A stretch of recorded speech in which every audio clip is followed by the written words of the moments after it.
Hi friends, welcome to Sunita Kitchen. ఈరోజు మన ఛానల్లో ఒక హెల్దీ అండ్ టేస్టీ రైస్ రెసిపీని చూపించబోతున్నాను. అది వచ్చేసి ఏంటంటే ఎన్నో ఆరోగ్య ప్రయోజనాలు ఉన్నటువంటి కరివేపాకు అన్నం అండి. చాలా చాలా కమ్మగా తినే కొద్దీ తినాలనిపిస్తుంది. పిల్లల లంచ్ బాక్స్లో కూడా బాగా సూట్ అవుతుంది అనమాట. ఇప్పుడు తయారీ విధానాన్ని సింపుల్గా చూసేద్దాము. ముందుగా అయితే స్టవ్ వెలిగించి ఒక ప్యాన్ పెట్టుకొని అందులోకి 1 టీ స్పూన్ ఆయిల్ వేసుకోవాలి. ఇందులోకి 1 by 1 మసాలా దినుసులు యాడ్ చేసుకుందాము. ముందుగా అయితే 1 టేబుల్ స్పూన్ మినపగుళ్ళు లేదా మినపప్పు వేసుకోవాలి. అలాగే 2 టేబుల్ స్పూన్ల పచ్చిశనగపప్పు, 1 టేబుల్ స్పూన్ వరకు కందిపప్పు, అలాగే ధనియాలు 1 టేబుల్ స్పూన్ వేసుకోండి. అలాగే జీలకర్ర 1/2 టీ స్పూన్ వేసుకోవాలి. ఇప్పుడైతే వీటన్నిటిని కూడా మనం దోరగా వేయించుకోవాలండి. ఫ్లేమ్ని మీడియంలో పెట్టుకొని వేయించుకున్నట్లయితే దినుసులన్నీ కూడా లోపల వరకు బాగా చక్కగా వేగుతాయి. ఇవన్నీ కూడా బాగా దోరగా వేగిన తర్వాత ఎండుమిర్చి 10-15 వేసుకోవాలి. కరివేపాకు 3 గుప్పెళ్ళు తీసుకొని శుభ్రంగా కడిగి ఆరబెట్టిన తర్వాత వేసుకోవాలి. కరివేపాకు ఎండుమిర్చిని బాగా క్రిస్పీగా అయ్యేంత వరకు కరకరలాడే విధంగా వేయించుకోవాలన్నమాట. అలా వేయించుకునేసరికి దినుసులు కూడా బాగా వేగుతాయండి, మంచి సువాసన వస్తుంటుంది.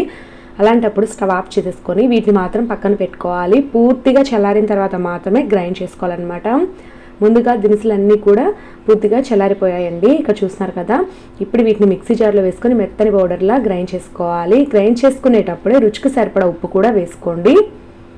కారం పట్టేటప్పుడు కొద్దిగా వేసుకుంటే మనకి రైస్ చేసుకునేటప్పుడు కొంచెం తక్కువే పడుతుంది, వేసుకోకపోయినా పర్వాలేదు అనమాట. ఇప్పుడైతే ఇందులోకి వెల్లుల్లి రెబ్బల్ని 10-15 వేసి మరొకసారి గ్రైండ్ చేసుకుంటే మంచి ఫ్లేవర్తో కరివేపాకు పొడి అనేది రెడీ అయిపోతుంది. దీన్ని పక్కన పెట్టుకుందాము. ఇప్పుడు స్టవ్ మీద మరొక కడాయి పెట్టుకొని ఇందులోకి 2 టేబుల్ స్పూన్ల ఆయిల్ వేసి వేడి చేసుకోవాలి. ఆయిల్ వేడెక్కిన తర్వాత 2 టేబుల్ స్పూన్ల వరకు పీనట్స్ వేసుకోవాలి. అంటే పల్లీలు వేసుకొని దూరగా వేయించుకోండి. ఇవి కాస్త వేగేటప్పుడే ఇందులోకి పోపు దినుసులు వేసుకోవాలి. మినపప్పు, శనగపప్పు, ఆవాలు, జీలకర్ర అన్నీ వేసుకోండి. ఇవి కాస్త వేగిన తర్వాత సన్నగా కట్ చేసిన పచ్చిమిర్చి 4, 3 ఎండుమిర్చి, 1 రెమ్మ కరివేపాకు వేసుకోండి. పోపు చక్కగా రెడీ అయిపోయిందండి. ఇక వెంటనే మనం ఇందులోకి ఉడికించిన అన్నాన్ని వేసుకోవాలి. ఈ కరివేపాకు అన్నంని మనము పొడిగా ఉడికించుకోవాలండి. తాలింపులో అన్నం వేసి బాగా కలుపుకున్న తర్వాత ఇందులోకి సరిపడా కరివేపాకు కారపొడి వేసుకోవాలన్నమాట. 2 లేదా 3 టేబుల్ స్పూన్ల వరకు వేసుకొని బాగా కలిపేసుకోండి. ఇలా కలుపుకుంటూనే ఒక 2-3 నిమిషాల పాటు మనం లో టు మీడియం ఫ్లేమ్లో వేడి చేసుకోవాలి. రైస్ కూడా ఈ ఫ్లేవర్ అంతా కూడా పట్టి వేడెక్కుతుంది అనమాట. అంతేనండి, చాలా అంటే చాలా సింపుల్గా అయిపోతుంది. ఒకవేళ సాల్ట్ సరిపోకపోతే ఇక్కడ యాడ్ చేసుకోవచ్చు. నాకైతే పర్ఫెక్ట్గా సరిపోయిందండి.